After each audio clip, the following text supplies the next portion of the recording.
Good morning. It's another day to be bold and fierce and beautiful and fearless. And we're here to amplify your voices on Jasiri because that's what we do. I'm going to kick things off with welcoming Catherine back to the side of the table. She was on the streets yesterday and we got quite a number of very impressive opinions, but that's not what we're talking about. We're talking about Catherine looking like an actual reporter. Before they say I'm laughing too, I can't. So you're saying I'm not a reporter? No, like you're wannabe. It was actually funny. You're wannabe, but you looked like an actual reporter. Oh my God. Yes. How did it feel? Oh my God. To be this close to the action. Did you enjoy it? Actually, it was an eye-opener, guys. What did you learn? Because you know when you're in touch with not to sound, for lack of a better term, with the street people, you find that I learned a lot of things yesterday on the street, and because I'm curious by nature, I was always asking questions. It's just that people are always finding it difficult to talk in front of the camera. Yeah. But if you're talking to them one-on-one, people always respond to you. And you know, we have a strength as Nigerians, and that's that. We're hospitable, and we're not cold and closed off. You talk to someone, they'll answer you. So, but yesterday, the harsh part of it for me was that life had gone back to normal so quickly. You tell somebody, let's talk about what happened here, the protests and where are we looking at as a people? You know, people just, listen, I don't want to talk about that. That one don't pass. My sister, I bet me will face the one with the face. May I just sell my market? You know, so you could resonate with that. You have young people who would speak to you, but you know, they were just blasé about the country, and they were leaning more towards, if they had a choice, they would leave that the word country. actually makes me laugh. Which one? What, blasé? Why? What does it remind you of? It sounds like something else. That is very funny. And then I was speaking to these women that were selling groundnuts, shelled groundnuts.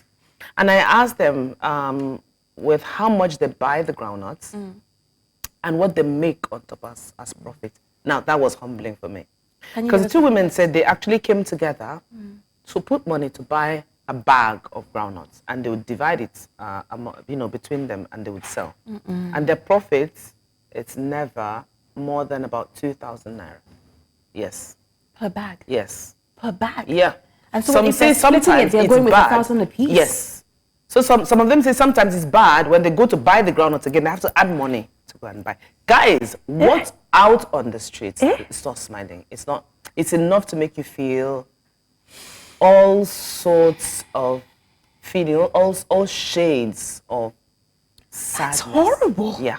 That's absolutely horrible. I was, you know, the team and I were like, I was gobsmacked, and my mouth was hanging, and they were laughing at my surprise. That's their normal, that's normal for them. I said, this is what we feel. So my sister, if you tell me, I can't talk about what happened. It honestly is very sad, in peace. because I know that several times, even when I'm in transit and I'm looking at people selling sachet water, and I'm wondering, like, I've never really asked them one-on-one, but I know that they can't be... Yes, true. They can't be, like, how much profit? 500 naira? Even recharge you know, card, the funny 50 thing naira. is, people drink water, people buy, people eat, like, nuts and puff-puff or whatever. There's some of these guys that sell these obscure materials like toys and some funny things. So like, there's no way you're selling more than one or two of this. Yes, there's no way. People are selling dogs on the street, and nobody wants to buy dogs on the street. No, because you shouldn't buy dogs from the street. Exactly, but they're selling it. That's how bad the economy is. Yeah. Like, they're selling it, hoping someone will buy it. And I'm like, you know nobody will buy this, right? Because the dog has to be vaccinated, the DHPP and everything.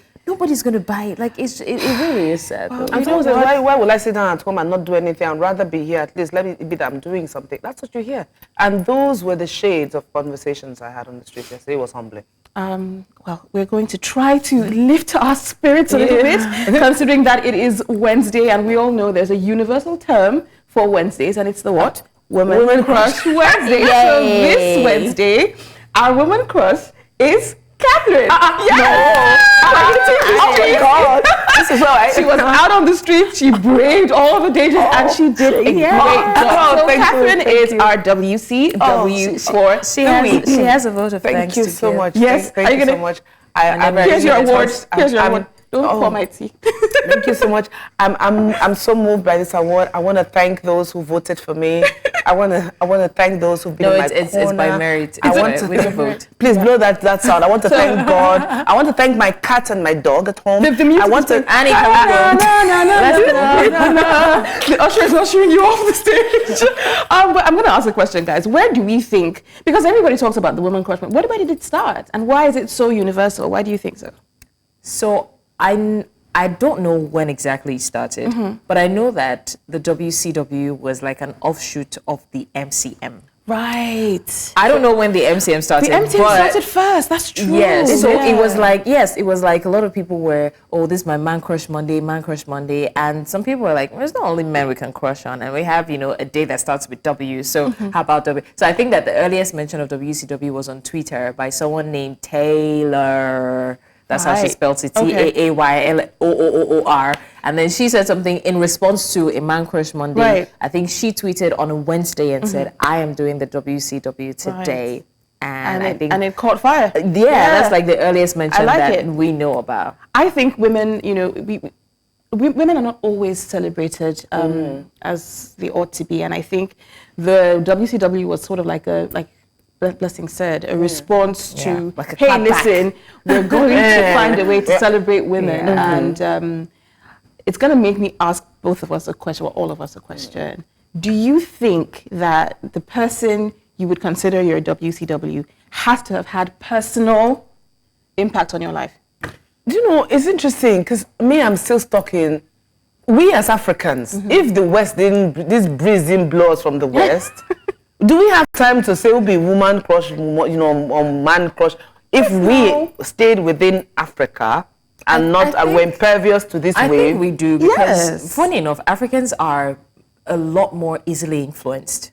So a lot of young people have a lot of people they're looking up to as Africans, looking up to Western women, musicians, artists. So I think that even if they didn't start it, we would have started it, but maybe we wouldn't have just named it that. But as per personal impact, I don't think so. Yeah? I mean, say it. I'm young, yeah? So I'm young. So for me, I could just see someone looking so fly. I'm like, that's my one crush for today. You look so fly. You always dress nice. I don't care what's in your brain. I just want to celebrate you. So wait, there's no criteria? I don't. In this side of the divide, I don't think there's criteria. Really? I don't think so. I think people go with how they feel, when they feel, what dictates the feeling. Right. So I don't think that it's cast in stone for a certain criteria to be met. I think, somebody can say, man, I just like this Tiwasha. Yeah. I just like this Tiwa. I've been looking at her and she's been consistent. I just like how she has a silent swag about her.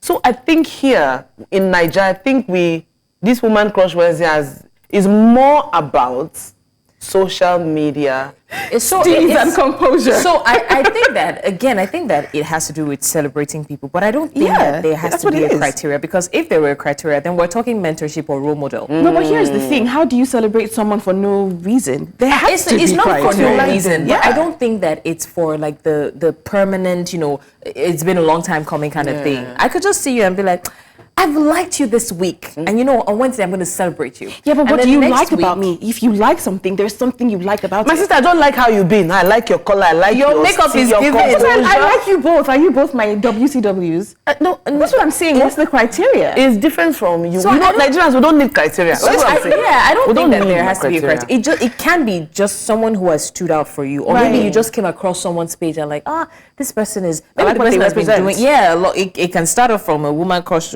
Wednesday, and then to role modeling, where you continually appreciate the person, and then mentorship, where you are now in contact with the person. So the woman crush Wednesday is more like for the fun of it, but you are appreciative of the person for that week. So because I know it changes. Stoking this fire. Wait, do many women crush? Do men take part in women? Men everything crush, Catherine. Men don't have shame. Yeah, bro. Because a friend of mine said, I permanently crush on Halle Berry. Because she's an epitome of beauty. Oh, wow. Yeah, that's I see her in heaven. If I have a bad day, exactly. I look at her and I'm But good. you guys see what I'm saying. Okay. When we talk about WCWs, it's the Viola Davises, it's the Halle Berrys, it's the Michelle Obamas. It's always someone who is in the public eye, it could be me. a celebrity. Okay. It doesn't have if you don't know this person, how do you woman crush on them? Oh, I'm saying, so it feels like the criteria is, one of them is you have to be known, you have to be seen. No, I disagree with that. Okay, so tell me. I disagree with that. How do you woman crush on the woman selling akara on the street? I have people whose women crush are their moms. Right. Their mothers are not celebrities. Teachers They just exactly. So it could be maybe someone who wrote an article in a newspaper and you just saw it like, oh, I like this. I like how she thinks. She's my woman crush for the week.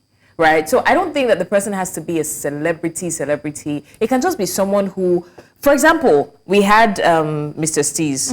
And then the things he said when we had that interview, aside, the Steez conversation, it was so inspiring for me. Like, it made me think for days. Right. I could come out on Monday and be like, that's my man crush for Monday, because he has impacted me, within that short period of time. I think that was the person that made all of us. So I think that's how it is. Like, someone that just has, this, I wouldn't say short-term impact, but within a short period of time, you've seen something, in this person, like, oh, I like this.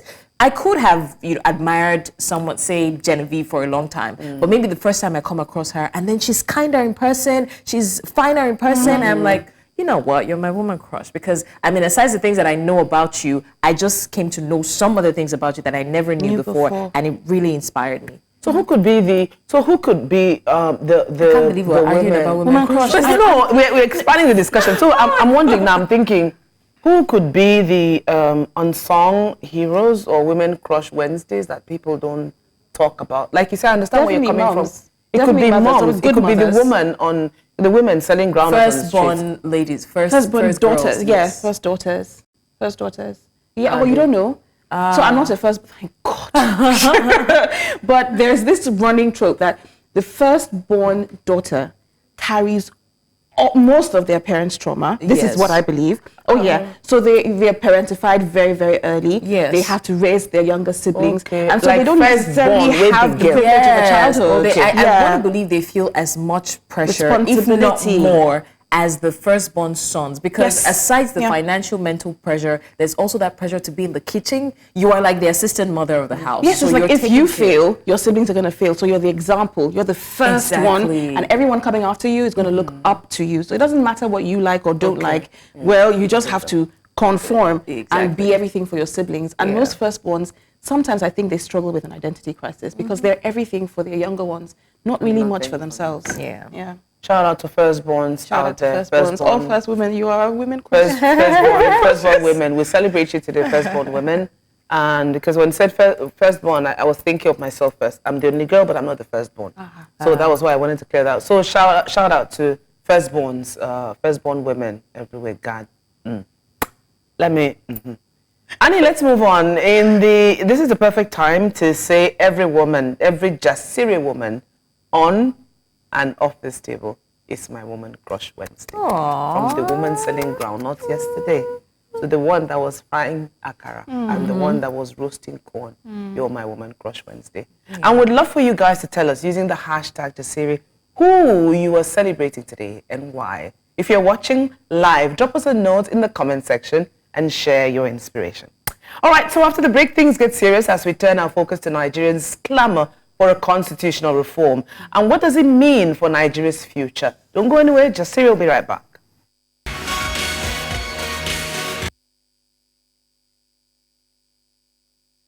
Welcome back. We're streaming live on our social media platforms. We are at News Central TV. Use the hashtag Jasiri to be a part of our conversations. Now, the meeting between the Patriots and President Tinubu has sparked a lot of conversation, and we're going to get into all of it. Also, it's still the week of International Youth Day, and if the youth are to inherit the land, then it's important to highlight how we contribute to shaping the political discourse and the political landscape and how it affects our future.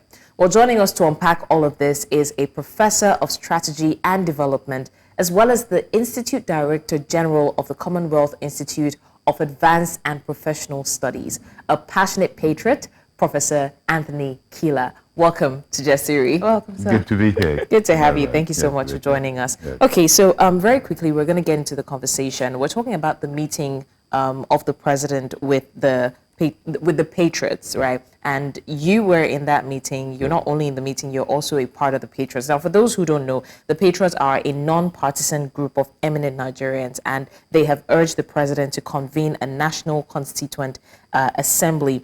Now, the need for the new constitution is what I want us to start off with, right? In light of recent protests, why, first of all, is there a need for a new constitution? And do you think that the dialogue will be enough to bring about that resolution? All right, that's a very complex question. At least it's a full question. So let's take it this way. Facts. The desire for a constitution predates the ongoing protest because you linked it. So it's very important to know that the protest is a result of daily activities. The quest for a new constitution is a more fundamental structural request, as it were. Why the need for a constitution? Let's start from a very simple thing. The current Nigerian constitution starts with 3 words: we the people. But that's not true. We the people never wanted that constitution. Sure. So perhaps, if we want honesty and prosperity, it might be good for the first 3 words in our constitution to be true. Let us start from that. Let's start from that thing. That's one reason.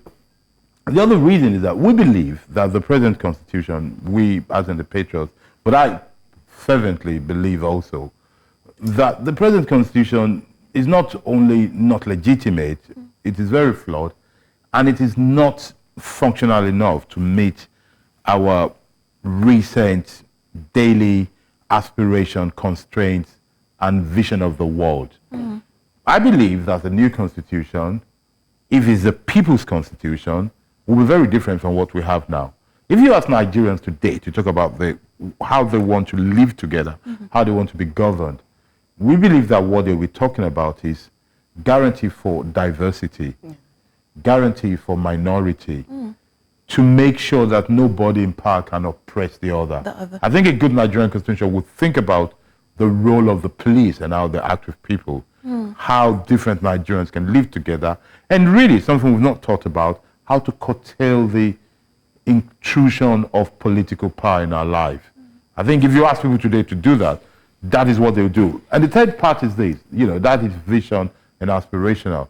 I think given the experience we've had from 1914, 1960, 1966, and indeed 1999, we've learned a lot about ourselves. So if we have to write the rule again, I'm sure it'll be a lot different, because now we know what to look out for in whatever we do. But do you genuinely think the president is interested in dialogue, or it's just an attempt to try and pacify the people? Well, I think 2 things. I think, instinct, I think he's interested for 2 reasons. Number one, that he has a background of this kind of request, regardless of how you judge him now. This is President Tinubu. Bola Tinubu was somebody who was involved in this kind of thing. And the Patriots did something that, I almost choked to hold myself from laughing loud. They assembled in front of him people who knew him, who was, when he was Bola Tinubu, people with whom they shared his vision. And as he said, he looked at them and said, this is a group I cannot ignore. Because those are people, he had done all those things. So, there's something cheeky about it, saying that, look, we know you, let's not do this president thing with us.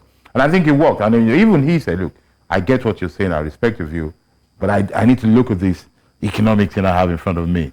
To say that, if not for that, I'll start doing it right away today. But, that's the view. So I think we have to give him, 2 things I said. One, we have to give him benefit of the doubt, because factually, he comes from that background. But also, because really, those who know the Patriots will understand, but even if you don't know the Patriots, but really try to know the Patriots, but even if you don't know the Patriots, if you look at those people who are part of the Patriots, you know that they're not the kind of people who rely on the goodwill of the president. Where people, if we think something is right, we're going to go for it. These are old men who are used to taking their time. So they're not going to go into protest. There's no restraint. They just keep pushing and pulling until they get to, where they think is right for the country. All right, so during the visit of the Patriots to President Tinubu, you urged him to consider drafting a new constitution through the National Constituent Assembly. Yes.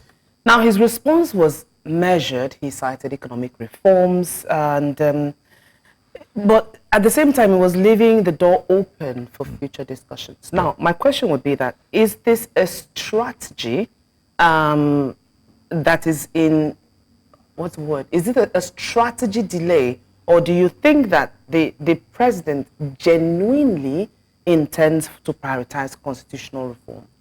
Well, until he does it, we won't know if it's a strategy to delay or it's not. We won't judge his intention. But one thing is clear. I think he used that platform to send a message to Nigeria to say that I get it that we need a reset of the country. I get that we need a constitution. But I'm also very aware that right now what matters to people is the cost of living. Yes. Mm-hmm. Cost of living is the code for economic reform. To know that I really need to. So, he doesn't want to sound so esoteric or distant. I think what happened to him when the national anthem must have taught him some lesson. Well, people like me went there to say that was, really uncalled for. That's not our priorities now. At the moment. And he reminded me. But really, should the process of creating a new constitution be left in the hands of the elite, or should there be like an inclusion, a mixture of the grassroots to make sure that there's inclusion and diversity of interest? Well, I think it should. I think everybody, at least most people should be involved. That is what the democratic sense of it is, and that is why when the Patriots spoke through the chairman of the Patriots, Chief Emeka Anyoko, the former Secretary General of the Commonwealth of Nations, and when he spoke, what he said was that we think the best way to do it is to put together a constituent assembly, an elected constituent assembly that represents every part of Nigeria. One. Then two, he went on further to say, which is what we all agree on, that once it's done, let us put it as a referendum so that every Nigerian can say, yes, we want it. Yes. Why do we want to do that? Partly because we know there will be people like you who will come and accuse us of these elitist things. So, we thought about people like you in our mind. But also because... I like that. Yes. That's, you see, we must say this, and I say this for those who govern.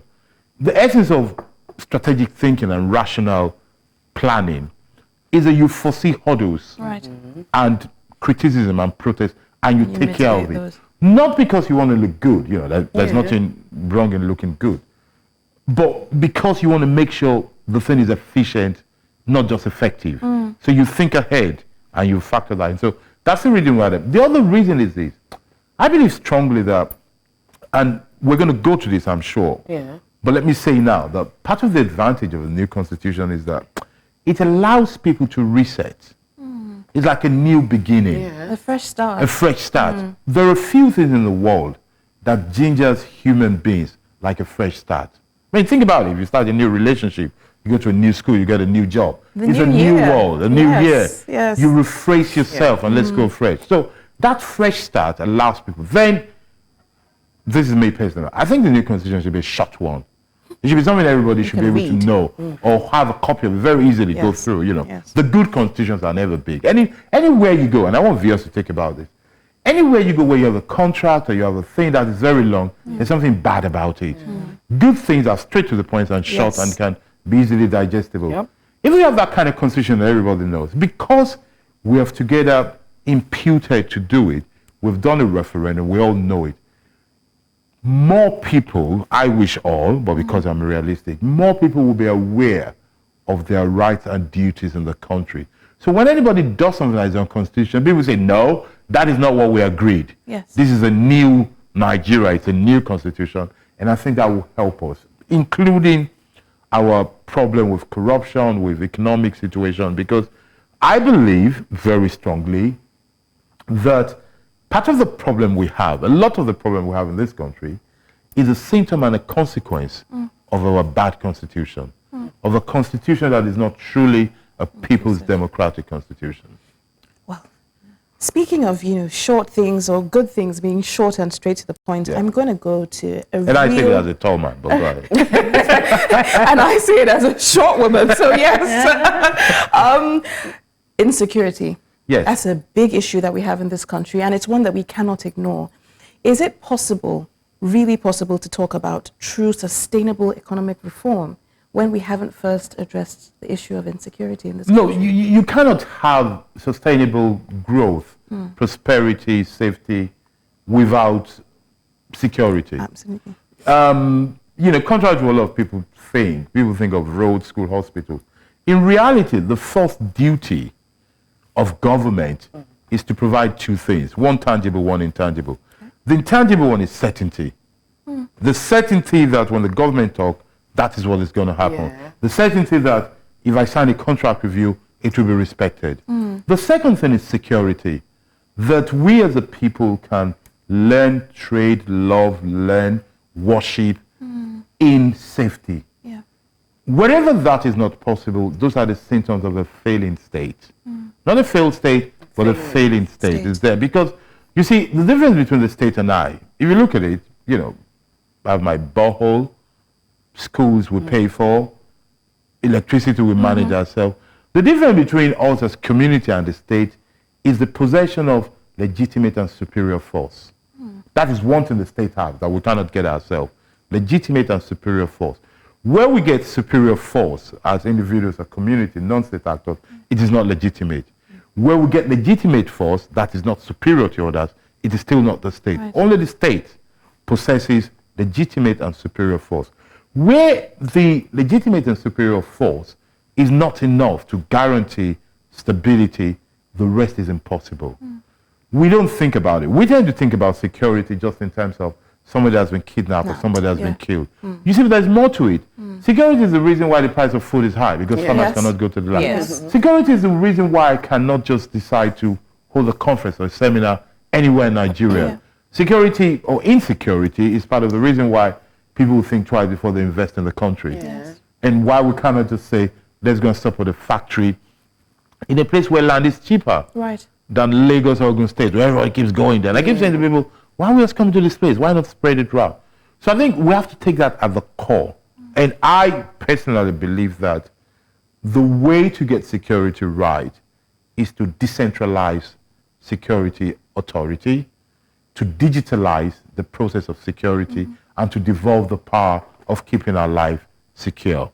So those are 3 Ds there. That's brilliant. So do you think that economic stability is more important than national security, or vice versa? Or are they too intertwined to be separated? And I think they're very intertwined, and it's very silly to separate them. What I think we need to do is that to know that these things are linked. And hey, guess what? There are more than 36 ministers there. If everybody does their bit, you see, the life of the collective is not one by one. It is one person that says, first, let me get a house, then I'll get furniture one by one. Let me get my first degree, then I'll go for my postgrad. That's a human, that's an individual. When it's a collective, we can do a lot of things at the same time. Because everybody will just be doing their bit. I believe that there is nothing stopping us from focusing on economic reform, security reform, and constitutional reform at the same time. Especially because these things are very linked. So you have to look at it and, and get it done. Nigerians should not believe that things are not doable. You saw how long it took them to do the national anthem. Things are doable. I'm not even going to talk about the national anthem. But you mentioned giving the president the benefit of a doubt, and I want to piggyback on that for my next question. Now, the president has met with the Patriots, and he assured them that their concerns have been heard and something will be done about it. That sounds all too familiar, because it sounded like what we heard, at the inauguration when he said, when he talked about the fuel subsidy being removed, but that it's just going, I'm just paraphrasing, like we just need to endure a little.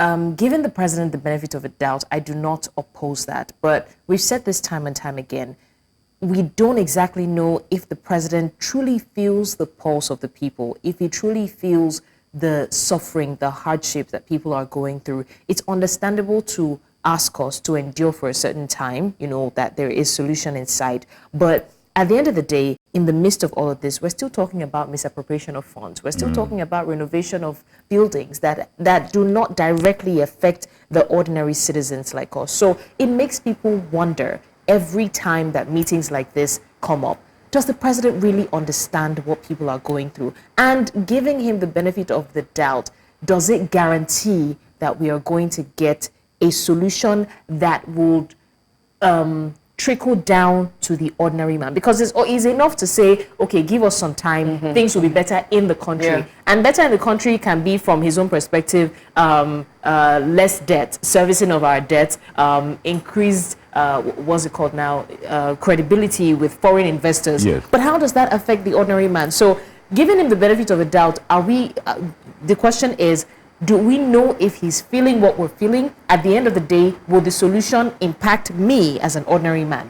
Well, I think this benefit of the doubt is overrated. I mean, I don't really care about the benefit of doubt to the president. I mean, it wasn't that he was minding the business when we came to call him to come and be president. He stood up to say, I want to be president, He filled the form, he campaigned. So, I don't, unlike other people, my instinct is not to feel sorry for the president. I don't, because, I didn't ask him to be president. You took He's up the that one who raised position. up his hand. So whatever we throw at him, hey, he should take it. And but I think he's got a tough skin and a thick skin, and he's willing to take it. I think more than what he can do, we the people should be thinking of what we can do to make it happen. That is always my view. I've always believed in people, not government, not power. It is, this is the week of the youth, for example. I think people should be thinking of what they can do themselves to make things happen for their life in a creative and legit way, not shortcuts and substance over form. Because there's a new generation. Let me say this to you: there's a new generation that tends to take form over substance. Yes. We need to be.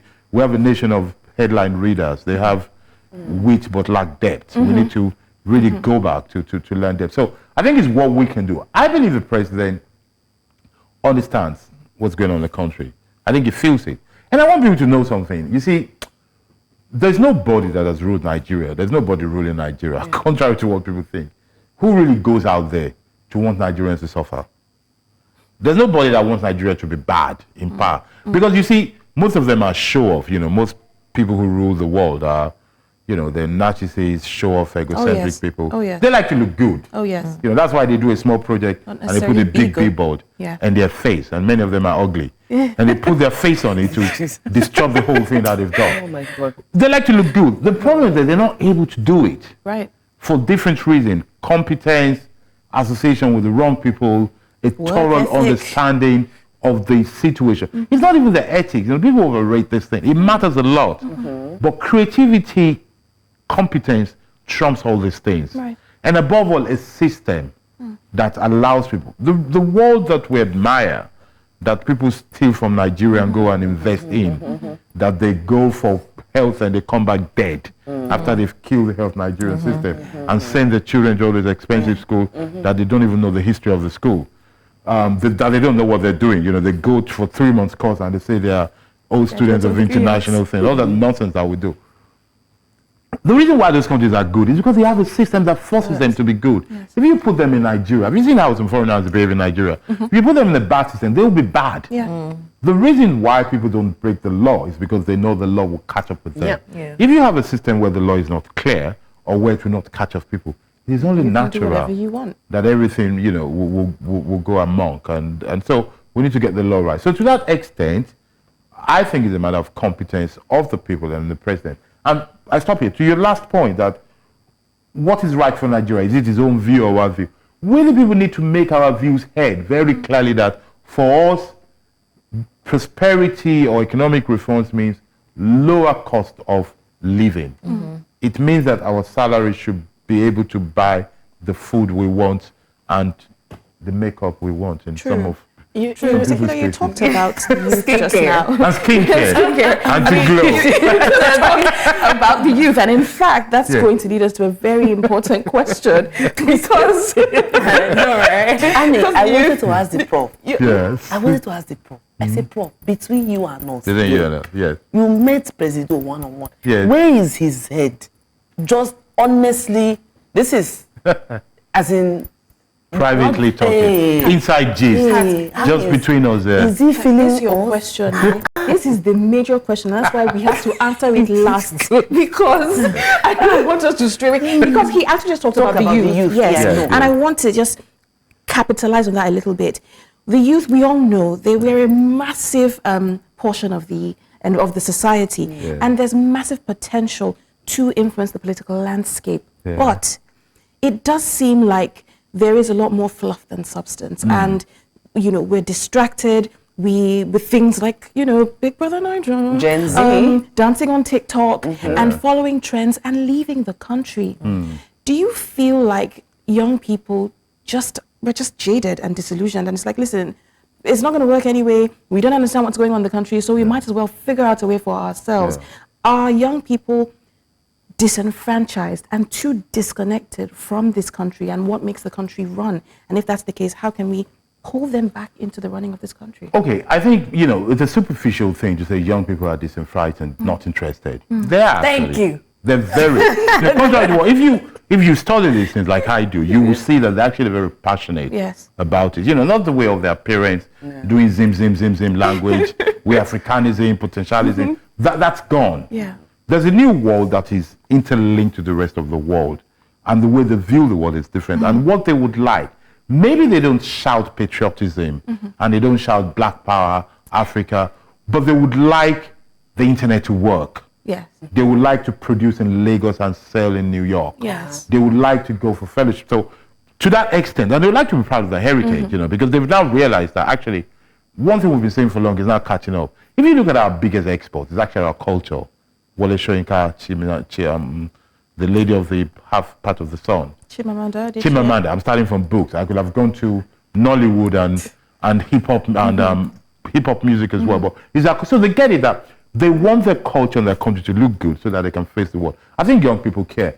On the other side, they have a lot of reason not to be so caring and diligent because there are too many people who are the ones who are making it that are celebrated that are not known for discipline, creativity, and hard work. Right. So they're living, there's a poem called Piano and Drums. So they're living between these two problems here that they have to manage. But I think young people can make it if we give them a chance. We, elders or wherever we are, we need to show the sign. But let me put the blame on you so I can go home safely. My easy one, the media. Let us ask the media to show the world, starting from young people, that it is good to be good. Yes. That we should reward and celebrate people who Hard are work. contributing, who are creative, and who are capable. Yes. On our part, for example, I hope to be back on that very soon. We're starting a project called Read Nigeria, where we want to engage, reward, and encourage people for reading. We want to compete with Big Brother on books. I love that. I love that. All Hold right, that. Professor Kila, please hold that thought. And I'm still going to come back to this thing about the president feeling what the people are feeling. I Because tried to know. escape it. Yeah, I know. That's why I asked you. I said, none of this We need to know. Escaping that. But we have to go on a short break now. And when we come back, the conversation continues. Stay with us.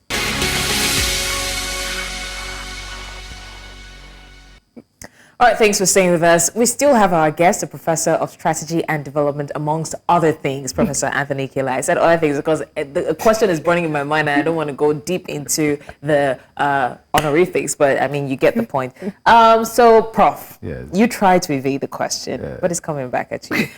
And I'm going to ask in a very simple way. Ask for me. For me and the ladies, is the president feeling what the people are feeling right now? Does he actually know, or is he just trying to, I hear you and we'll see what we can do about your predicament? Is he feeling what people are feeling? But three things. I think he's feeling it because, he talked about himself, not me asking him. He put some of us together and said, look, this thing is not easy, I'm doing my best. He said to me, before you talk, look, I'm really doing my best because, I'm a known critic of the president. And, I don't, unlike other people, I don't say the people around him. If I have something to say to the president, I call his name and surname, and I write to him privately, and I publish it, in my essay. So he knows where I stand. And I also, so I think he's concerned. Look, I don't know how his friends is going to take it, but President Bola Tinubu is a show-off. He's a man that likes to be good. Good. He would like to do big things for Nigeria. I predict that, this man one day might just decide to build the tallest building in Africa named after him. Or remember, he's that just kind of person. The city boy who likes to do things. So I think he's struggling. But one thing that I saw about him that is good and bad is that he's very confident that his plan is going to work. He genuinely thinks what he's doing now is just a temporary thing. And he wanted us to, he would like people to be patient and things will be fine. Allow me to send a message back to him now. Patience is a virtue. It is said, they they will inherit whatever they want to inherit. Patients say, but please, government, you try to be quick as well. Yes. Let's be quicker in everything we do. That is the message we need to send into government. And the fact that he took his time to say, my focus is in an economic reform, is a logical proof. We can't gauge his sincerity. It's a logical evidence to say that he's concerned about the way things are going. I think the problem he has is result. Was it Blessing us who mentioned that when he was sworn in, we said for subsidy, no, it was you. Well, I think he came off on a false start. That fuel subsidy thing. That's not where he should have started. That was the wrong spirit. Because they said the spirit that moved him. That was bad. Let that spirit not come to him again. The good spirit that should have moved him, if I were the one making that speech that day, I would say, starting from tomorrow, we're starting a Greek revolution in Nigeria. And I want the price of food to go down. And because of that, we're going to do these 5 things to make sure that in 9 months' time, the price of food will crash. Yes. We will produce triple what we want. And when we do that, we'll have enough to eat and enough to export. Yes. And we're going to use the money to do ABC. Because of that, I'm going to make sure people can return to their farms. I'm going to give loans, not my own personal one. We'll get businesses together to make sure that people can go and grow food, because that is going to be where we're putting our hope on. Is that will have in a better spirit. So it's funny because we keep hearing a lot of suggestions around what the president could have done better or should have done better. And it's like he's surrounded by special advisors, a cabinet, a group of people who advise him. And we keep hearing that the country is a pluralistic economy. But how pluralistic it is when it seems that there's an autonomy of decision where someone can just stand and say, we are taking off fuel subsidy. And it's like there was no prior deliberations, there was no prior, and then now suggestions are just coming up. He should have, he could have. How pluralistic is it, though? Hang on a second. There are 3 things to that. One, factually speaking, the fuel subsidy thing, it was done that tall one. You know the tall one that's going to Dara now, the lanky one, the one that was there before this shot. Yes, that the tall one. We had a top fair one. That's the one who started this trouble. He's gone to Dara now. I'm still looking for him. That's the one who started all this trouble. Viewers, I refer to President Buhari. It was under him that this thing was done. Yes. That caused this trouble and went away. But then again, the House of Assembly was there. They passed it. They actually passed the law doing this thing. It's just that it could have been managed differently. So that is one thing. Unfortunately, they didn't do it the right way. I think this president, the new one here, he could have delayed it and put in things in place before implementing it. That is why we disagree. Actually, let me, full disclosure, I am not one of those ones, and I say this, as somebody who was figured, I don't believe in this removal of fuel subsidy. They made us believe that it's inevitable. It has to be done. I think it's total nonsense, because look, the idea that we're removing fuel subsidy because some people are stealing, want to cancel corruption, it doesn't make sense. If people are stealing in the kitchen, do we stop cooking in the house? No, we don't. We send out the things. That is my view on that. But if they say to us that we finished all the money, we're now broke, there's no money to subsidize, that is a different kind of conversation. Yes. We need to be clear about. The third thing you talk about is that he's surrounded by people and he's not getting the right result. Look, I personally, every time I go to Abuja, I pray before going there.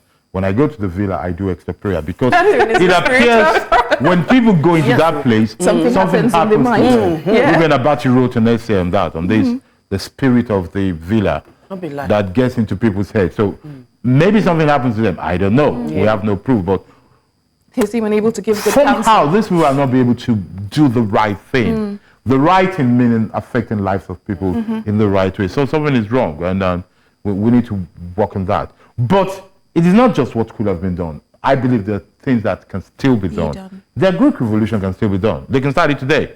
The great thing about our Greek is that, unless you're doing palm oil, there are few things that you can do, and within 9 months you get the results. So we need to think along that line. I believe, for example, that if we can make up a plan to say there are 774 local governments in Nigeria.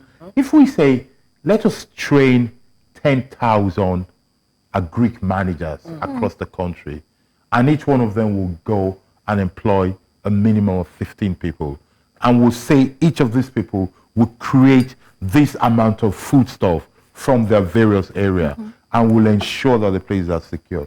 A lot can happen in a short time. You know, just the mindset of knowing how to think strategically and looking at the problem and dicing them. You tell me what's the money? Look, again, I go back to the young people. Young people, don't let money deter your dream. Once you have a vision and you have the value you can bring to the table, money will come. Okay. So then what practical steps, talking about the young people, because we still have to bring it back.